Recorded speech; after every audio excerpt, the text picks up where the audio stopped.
नमस्कार, स्वराज एक्सप्रेस में आप सभी का स्वागत है। मैं हूं आपके साथ कविता पांडे। बुलेटिन की शुरुआत करेंगे जहां लोकसभा चुनाव 2024 के 7वें और अंतिम फेज में 7 राज्यों और एक केंद्र शासित प्रदेश के 57 सीटों पर वोटिंग शुरू हो गई है। 2019 में इन सीटों में से सबसे ज्यादा भाजपा 25, टीएमसी 9, बीजेपी 4, जेडीयू और अपना दल 2-2, जेएमएम महज 1 सीट जीत सकी थी। कांग्रेस को केवल पंजाब की बदौलत 8 सीटों पर जीत मिली थी। इस फेज में प्रधानमंत्री नरेंद्र मोदी, 5 केंद्रीय मंत्री आरके सिंह, अनुराग ठाकुर, अनुप्रिया पटेल, महेंद्र नाथ पांडे और पंकज चौधरी मैदान में हैं। तो वहीं 4 एक्टर्स भी चुनावी मैदान में हैं, जिसमें कंगना रनौत, रवि किशन, पवन सिंह, काजल निषाद भी चुनाव लड़ रहे हैं। इनके अलावा ममता के भतीजे अभिषेक बनर्जी, अफजाल अंसारी, विक्रमादित्य सिंह भी अपनी किस्मत आजमा रहे हैं। इलेक्शन के 7वें फेज में 904 कैंडिडेट्स चुनाव लड़ रहे हैं। इनमें 809 पुरुष और 95 महिला उम्मीदवार है। इस फेज में सबसे अमीर प्रत्याशी भटिंडा पंजाब से उम्मीदवार हरसिमरत कौर बादल हैं। उनके पास 198 करोड़ रुपए की संपत्ति है। 542 लोकसभा सीटों के लिए छठे फेज तक 485 सीटों पर मतदान हो चुका है। गुजरात में सूरत से भाजपा के उम्मीदवार मुकेश दलाल निर्विरोध चुनाव जीत चुके हैं, इसलिए वोटिंग 542 सीटों पर ही हो रही है।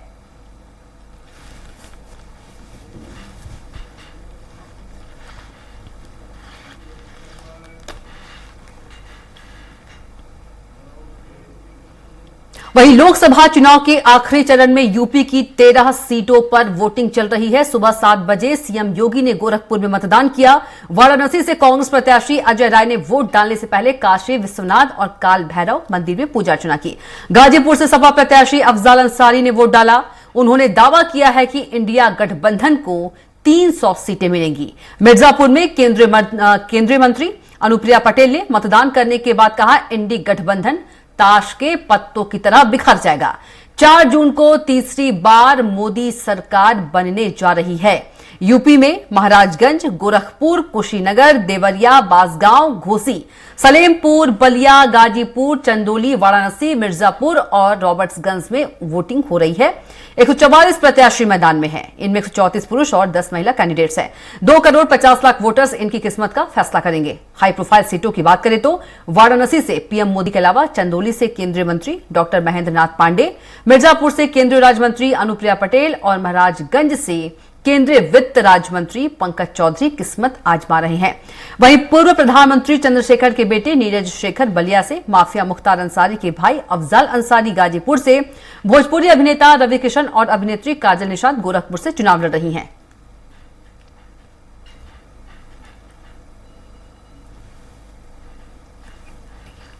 के बावजूद भी मतदाताओं ने जो उत्साह दिखाया है, मैं सबसे पहले उन सभी मतदाताओं के प्रति हृदय से आभार व्यक्त करता हूं कि देश के अंदर जो समर्थन प्राप्त हो रहा है उसको ध्यान में रखते हुए हम कह सकते हैं कि 4 जून को जब जनता जनार्दन का फैसला आएगा तो देश के अंदर आत्मनिर्भर और विकसित भारत के लिए विरासत भी और विकास भी, गरीबों के प्रति संवेदना भी, युवा पीढ़ी के उज्जवल भविष्य, जिन लोगों ने और जिन पार्टियों ने, जिन सरकारों ने काम किया है उसको पूरा आशीर्वाद प्राप्त हो रहा है कि मोदी जी एक बार फिर से प्रचंड बहुमत के साथ सरकार बनाएंगे।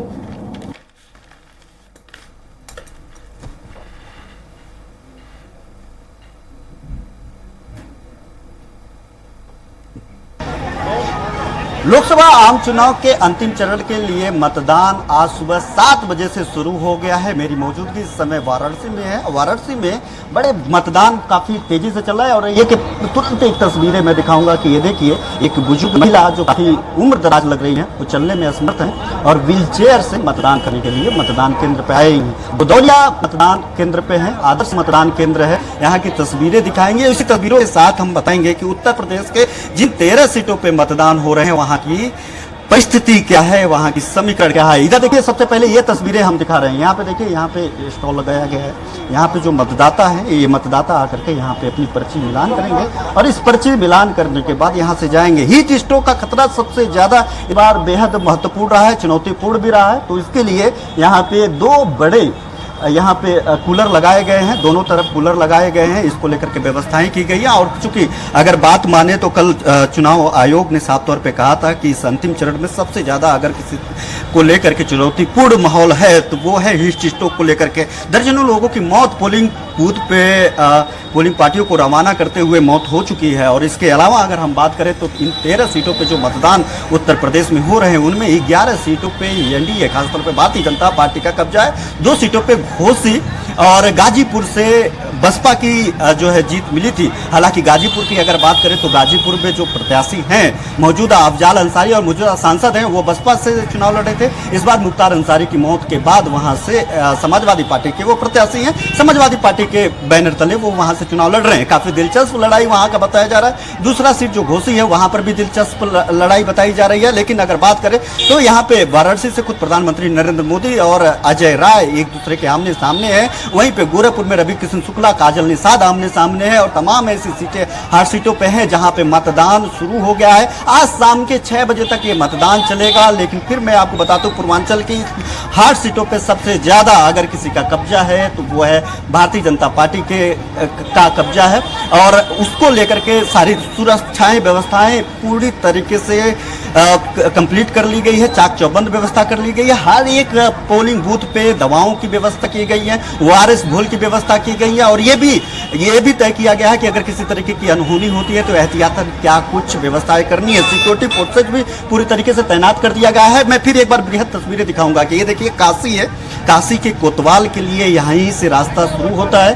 और यहाँ पे कह सकते हैं कि काशी विश्वनाथ कॉरिडोर यहाँ से शुरू होता है। और लोग देखिए दुनिया भर के लोग ये जो तस्वीर दिखा रहे हैं, अलग अलग तस्वीरें आपको दिखेगी, अलग अलग चेहरे दिखेंगे, अलग अलग वर्ग समुदाय के लोग दिखेंगे। लेकिन ये की भाषा अगर यहाँ पे एक है तो वो है धर्म की भाषा, जिसको लेकर के पूरे दुनिया भर के लोग यहाँ पे आए हुए हैं। और ये जो तस्वीरें हैं इसी तस्वीर के यहीं से काशी विश्वनाथ के लिए कॉरिडोर निकलता है और लोग दर्शन पूजन कर रहे हैं और यहाँ पे आकर के मतदान भी कर रहे हैं। और यहाँ पे देखिए सुरक्षा व्यवस्था भी बढ़ाई गई है। देखिए दादी भी बैठी है, दादा भी बैठे हैं, थोड़ा इंतजार कर रहे हैं कि कब थोड़ा सा सहूलियत मिले और जा करके मतदान करें। क्योंकि ये बैठने की कुव्वत इसलिए भी आई है क्योंकि यहाँ पे एक बड़े बड़े दो शुरुआती में ही कूलर लगाए गए हैं ताकि इस गर्मी से निजात मिल सके। इसके अलावा अगर हम बात करें तो यहाँ पे जो यहाँ वाराणसी में ही जो टेम्परेचर है, आज जो मौसम विभाग का पूर्वानुमान है वो भी 45 डिग्री सेल्सियस अधिकतम और 31-32 डिग्री सेल्सियस न्यूनतम है। यानी हीट स्ट्रोक का खतरा यहाँ पर भी बढ़ा रहेगा, हीट वेव का खतरा बढ़ा रहेगा। और यहाँ को लेकर के भी अलर्ट जारी किया गया। हालांकि सुबह की बात करें गर्मी तो है, थोड़ी सी उमस तो है अगर यहाँ पे, लेकिन यहाँ पे थोड़ी सी बदली है। अब ये बदली कब तक बरकरार रहेगी और जब तक ये माना जा रहा है कि बरकरार रहेगी तब तक मतदाता अपने घर से निकल करके यहाँ तक आएंगे और वो यहाँ पे मतदान करेंगे। तो सबसे बड़ी देखने वाली बात होगी मौसम का कहर किसी आम जनमानस पे, किसी बूथ पे, किसी वोटर पे बन करके ना टूटे। ये काफी ज्यादा महत्वपूर्ण है। कैमरामैन मुस्तफा अहमद के साथ घनश्याम निशान चौरसिया, स्वराज एक्सप्रेस, वाराणसी। और चलिए हमारे साथ हमारे संवाददाता वाराणसी से घनश्याम निशान चौरसिया जुड़ गए हैं। घनश्याम का रुख कर लेते हैं। घनश्याम, सबसे हॉट सीट की बात करें तो आज आप वहीं पर मौजूद है और मौजूदा हाल क्या है बता दीजिए। देखिए सबसे पहले हम बता दें कि 9 बजे तक वोट प्रतिशत कितना हुआ, 12.94%। सुबह 9 बजे तक यानी शुरुआती 2 घंटे में 12.94% मतदान हुआ है। सबसे ज्यादा मतदान महाराजगंज यानी नेपाल भारत बॉर्डर के क्षेत्र पर तराई इलाका होता है। महाराजगंज गोरखपुर के बगल का क्षेत्र है, वहां पे 14.44% सबसे ज्यादा मतदान हुआ है। वहीं पे बगल में गोरखपुर तकरीबन 13%, 12.99% हुआ है। सबसे कम अगर बात करें तो बांसगांव में, गोरखपुर जिले का ही एक और बांसगांव लोकसभा क्षेत्र होता है, सबसे कम वहां पे 10.37% हुआ है। ओवरऑल अगर हम बात करें तो ओवरऑल 12.94 और वाराणसी की बात करें तो 12.66% मतदान हुआ। पिछले चरण की बात करें, पिछले 5वें चरण तक की बात करें, 6ठे चरण तक की बात करें तो तकरीबन इतना ही। पिछली बार 12.69% सुबह 9 बजे तक मतदान हुआ था। उसके पहले 11.67% मतदान हुआ था 5वें चरण तक। तो उसके अपेक्षा अगर देखा जाए तो अंतिम चरण में मतदान पिछले बार की अपेक्षा ज्यादा हुआ है। और अभी भी मतदान, मेरी मौजूदगी इस समय वाराणसी के लंका स्थित में एक पोलिंग बूथ पे है। यहाँ की कुछ तस्वीरें दिखाएंगे। यहाँ पे लोग जो मतदान करने के लिए आ रहे हैं और देखिए एक पहने हैं, जाहिर बात है कि आप भारतीय जनता पार्टी से ही है। सर, क्या भारतीय जनता पार्टी से कार्यकर्ता हैं आप? कार्यकर्ता आए, हम राजस्थान से आए, भरतपुर से, मोदी जी के प्रचार के लिए। आज कविता, ये एक बात मैं आपको बता दूं कि आज सवेरे से अधिकतम लोगों से जिन लोगों के पास हम पहुंच रहे हैं, कोई राजस्थान से आया है, कोई महाराष्ट्र से आया है, कोई नौकरी यहाँ करता था, उसने अपना वोटिंग लिस्ट से नाम ही नहीं कटाया कि उनको प्रधानमंत्री नरेंद्र मोदी को वोट देने के लिए वाराणसी आना है, वाराणसी का वोटर बने रहना है। जब आप 6 महीने से ज्यादा किसी क्षेत्र में रहते हैं तो वहां पे आप स्थानीय वोटर बन जाते हैं, ये नियम कहता है। तो ऐसे में 30 साल तक यहाँ पे रहने वाले अपने घर रिटायर होकर के घर चले गए हैं, लेकिन वाराणसी में उनको आना है, वोट करना है। तो आप क्या करते क्या है? पहले हम भरतपुर राजस्थान से हैं, मेरा ठेकेदारी का काम है। हमारे साथ विधायक जी हैं राजस्थान से, सिविल लाइन जयपुर, गोपाल जी शर्मा। आप बुलाइए, उनसे भी बात करें। 50 दिन से कैंपेन करे हुए हैं, तो वो उनका केवल एक ही मकसद है, किसी भी तरह से देश में मोदी जी आए। तो राजस्थान से तो हर भाजपाई मकसद ही पाल करके बैठे। हाँ, नहीं भाजपा। राजस्थान का क्या हाल है? राजस्थान का हाल अच्छा है। राजस्थान का लोग बता रहे हैं, सर्वे में भी ऐसा बताया जा रहा है, हालांकि एग्जिट पोल तो शाम को आएगा। राजस्थान लोग बता रहे हैं कि बड़ा टाइट माहौल है। नहीं, कोई टाइट माहौल नहीं है, पूरी 25 में से 25 सीटें आ रही हैं, कोई भी 1 इंच भी टाइट माहौल नहीं है। ऐसा बताया जा रहा है कि सबसे ज्यादा स्थिति अगर भारतीय जनता पार्टी की कहीं खराब है तो वो राजस्थान संभालने में आप लोग असफल रहे। नहीं है, राजस्थान का बहुत अच्छा माहौल है, पूरी अच्छी सीटें आ रही हैं। और ज्यादा हम आपके विधायक जी से बात करा देते, विधायक जी से बुलाइए विधायक जी को। तब तक हम और भी तस्वीरें हम दिखा रहे हैं और उसके बाद हम यहाँ की मौजूदा स्थिति पर भी बात करेंगे। मैं अपने कैमरामैन से कहूंगा कि आए और जरा अंदर की तस्वीरें दिखाएं कि यहाँ पे थोड़ा सा तो स्थिति ठीक है। टेम्परेचर लगातार बढ़ रहा है, सुबह से थोड़ी सी बदली धुंधली है, लेकिन गर्मी पे कहीं पर भी राहत मिलता हुआ नजर नहीं आ रहा है। वोटर जो है सुबह 7 बजे से धीरे धीरे मतदान स्थल तक आ रहे हैं, धीरे धीरे यहाँ पे अपने मताधिकार का प्रयोग करने के लिए आ रहे हैं। और इस गर्मी में भी दादी वोट दे दिया आपने? जरा दिखा दीजिए सबको कि वोट। हाँ, ये ऐसे दिखाइए, क्या सोच करके वोट दिए हैं, क्या एजेंडा रहा है कि मतलब क्या होना चाहिए? अच्छा होना चाहिए। हाँ? अच्छा होना चाहिए। अच्छा, हाँ, पिछले 10 साल से कुछ अच्छा हुआ है पहले से? बता नहीं, कुछ नहीं हुआ था। कुछ नहीं बता, होगा, अब होगा। अच्छा, अब होगा। 10 साल से नहीं हुआ, अब होगा। आप कितना बात मानती है? क्या लग रहा है आपको? सही कह रही थी, नहीं कह रहे थे? बदलाव हुआ है यहाँ पे? और क्या? अच्छा, इधर से देख करके सबको बता दीजिए क्या बदलाव हुआ है। बहुत कुछ बदलाव हुआ है, मंदिर से लेकर सड़क से लेकर के क्या नहीं बदला। बनारस बदल गया, ये मोदी की देन है। मंदिर तो हर जगह बन रहा है, नहीं, बनारस के कॉरिडोर यहाँ तो खास है ही है, ये धार्मिक स्थल है, मंदिरों का शहर है, काशी के कोतवाल यहाँ पे रहते हैं। इसके अलावा और भी विकास हुआ है, रोड बना है, बिजली आई पहले से, विकास हुआ है, विकास हुआ है। अब और अगला 5 साल और क्या चाहती हैं यहाँ पे एक महिला होकर के, आधी आबादी होकर के, कि और क्या हो? यही चाहते हैं कि कम से कम मोदी 5 साल और रहे।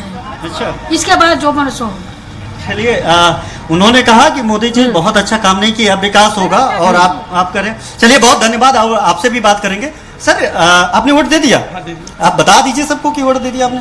अच्छा, आप साथ में आप लोग तो आप आइए, ये देखिए कपल्स आया हुआ है कविता वोट करने के लिए यहाँ पे। आप ये देखिए मतदान दे करके आए हैं और इनसे भी बात करेंगे क्या रहा है दिमागी तौर पे कि क्या होना चाहिए, क्या सोच करके वोट दिया है।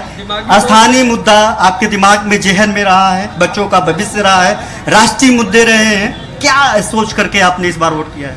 इस बार हम लोग ये सोच के वोट किए, स्थानीय मुद्दे तो लोकल लेवल की चीज़ें रहती हैं और जो देश का मुद्दा होता है, विशेष तौर से डेवलपमेंट के बारे में जो भी बातचीत होती है, हम लोग इस समय राष्ट्रीय मुद्दा सोच के वोट दिए हैं। अच्छा, तो क्योंकि लोकल के लिए तो आपके एमएलए का वोट होता है, सभासद का वोट होता है, उसके लिए होता है, और नेशनल लेवल का चूंकि चुनाव है, इसलिए हम लोग थोड़ा राष्ट्रीय मुद्दा सोच के वोट दिए। राष्ट्रीय पटल पे जो है देश मजबूत होना चाहिए। जी, तो क्या लगता है कि क्या पहले की अब?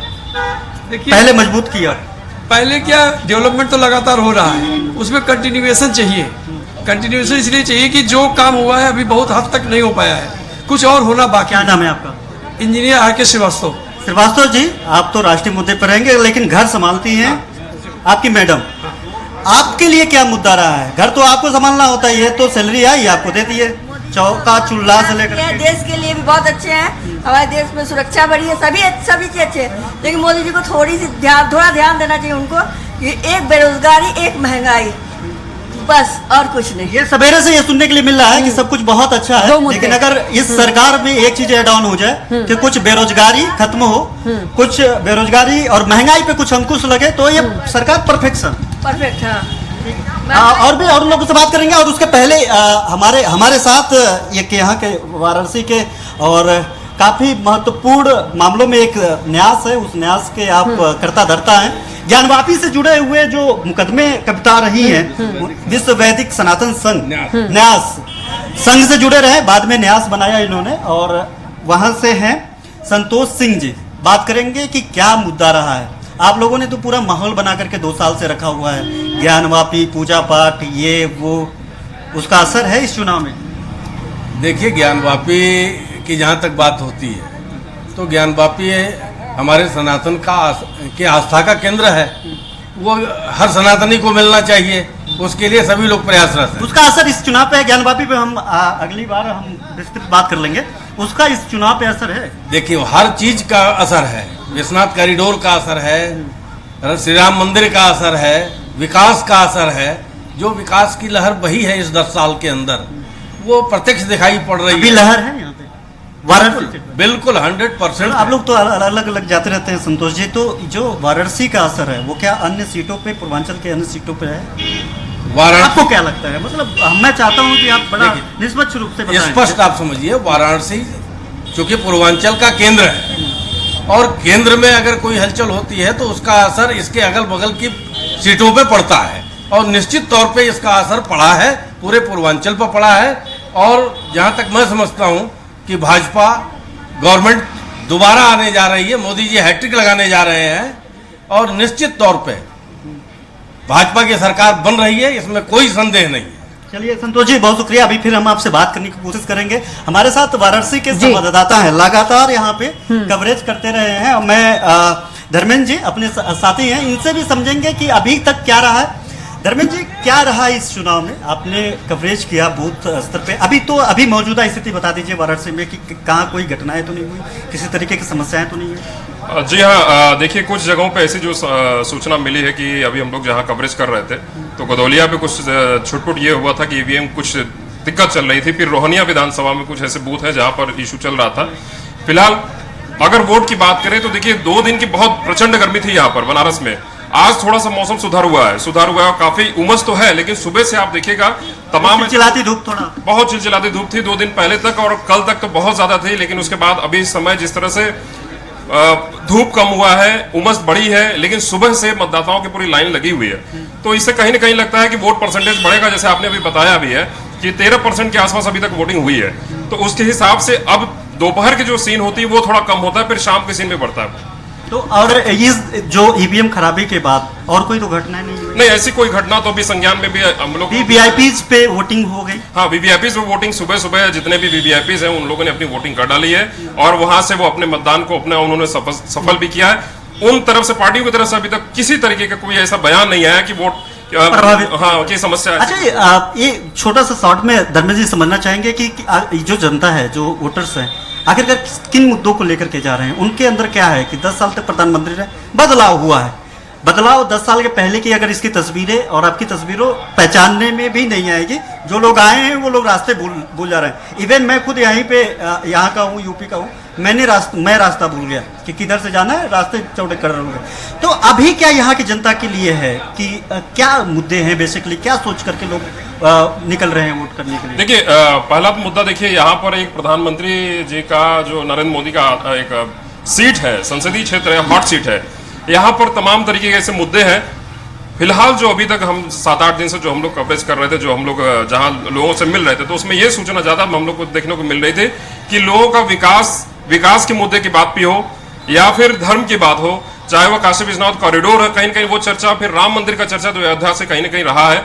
तो कुछ ना कुछ ऐसी चीजें रही है कि जो भाजपा के, भारतीय जनता पार्टी के लिए कुछ सपोर्टिव रहा है, कांग्रेस के लिए ऐसी रही है, कुछ रिएक्शन ऐसा रहा है जो कांग्रेस की तरफ, जो गठबंधन की सरकार, गठबंधन है वो के कैंडिडेट की तरफ मूव कर रहे हैं। तो कुछ मिला जुला भी देखना। जातिगत समीकरण यहाँ पे हावी है, जाति जो खेमाबंदी बेपच निकली। देखिए, जाहिर सी बात है, कहीं ना कहीं जातीय समीकरण भी बहुत मायने यहाँ रख रहा है। अगली बार तो अलग अलग चुनाव लड़े, लेकिन इस बार जातीयत भी कहीं ना कहीं एक मुद्दा बना हुआ है। जिस तरह से पूरे यूपी में देखिए, कुछ ऐसी जातियां हैं जो किसी पार्टी के सापेक्ष में रही है, कुछ ऐसे जाति है जो विरोध में भी रही है, तो कहीं ना कहीं ये मुद्दा भी इस बार रहा है। एक अंतिम सवाल, यह बनारस का असर आसपास के सीटों पे पड़ेगा? वोट प्रतिशत प्रधानमंत्री नरेंद्र मोदी के चलते बनारस सीट से अलग सीटों पे पड़ेगा? जी हाँ, बिल्कुल। देखिए, ये वाराणसी मंडल कहा जाता है। जैसे वाराणसी मंडल आप देखेंगे तो उसमें मिर्जापुर, भदोही, जौनपुर, चंदौली और आपके इधर आपके फूलपुर, इन सब सारे एरिया में अगर आप देखिए तो इसका कहीं ना कहीं असर मिलता है। प्रधानमंत्री नरेंद्र मोदी की जब यहाँ पे रैली हुई थी तो कहीं ना कहीं उसका एक इम्पैक्ट पड़ा। फिर उसके बाद आप देखिए स्टार प्रचारकों के रूप में गठबंधन सरकार के रूप में जब वहां से प्रियंका गांधी आई थी और जो सपा से जब यहाँ पे स्टार प्रचारकों ने जो प्रचार किया, तो एक पूरा माहौल आप देखिएगा कि बनारस में कहीं ना कहीं एक बनारस और आसपास के क्षेत्र में काफी असर हुआ है, वो चाहे किसी भी पार्टी के संबंध में हो। बहुत शुक्रिया धर्मेंद्र जी, हम आपसे और भी जानकारी लेंगे, आप नजर बनाए रखिए अन्य सीटों पे। फिलहाल दादा आपका क्या नाम है सर? निर्मल। आपने वोट दे दिया? हाँ। और आपके साथ? नहीं, अलग है। और आपने भी वोट कर दिया? नहीं, तो स्टाफ है। अच्छा, स्टाफ है। अच्छा, आप स्टाफ हैं। तो हम आप ही से बात करेंगे कि इस बार आपने वोट किया, क्या सोच करके वोट किया, क्या रहा जेल में? बनारस, काशी, मोदी, कांग्रेस, अजय राय, कहीं है ही नहीं, किसी जाति में नहीं है कांग्रेस। कहीं बूथ पर आप देख लीजिए, कहीं स्टाल लगाने वाले भी नहीं है, कहीं जो है उनके समर्थक वो भी नहीं है, एजेंट भी नहीं बने हैं, बस इतने समझ लीजिए। एजेंट भी नहीं है। हम लोग बूथ पर कई बूथ घूम कर आ रहे हैं, एजेंट भी नहीं है, कोई खड़ा होने के लिए, एजेंट बनने के लिए तैयार नहीं है। एक तरफा जा रहा है क्या? एक तरफा मार्जिन की लड़ाई है कुछ, मतलब मार्जिन की लड़ाई है कि 8 लाख से जीते कि 6 लाख से जीते, इसकी लड़ाई है और कोई लड़ाई है ही नहीं। क्यों ऐसा क्यों भाई? लोकतंत्र में तो लड़ाई बड़ा महत्वपूर्ण है। बिल्कुल, जो बनारस बदला है। बिल्कुल घनश्याम, लौटेंगे आपके पास, रुकेंगे एक छोटे से ब्रेक ले, चल लौटेंगे।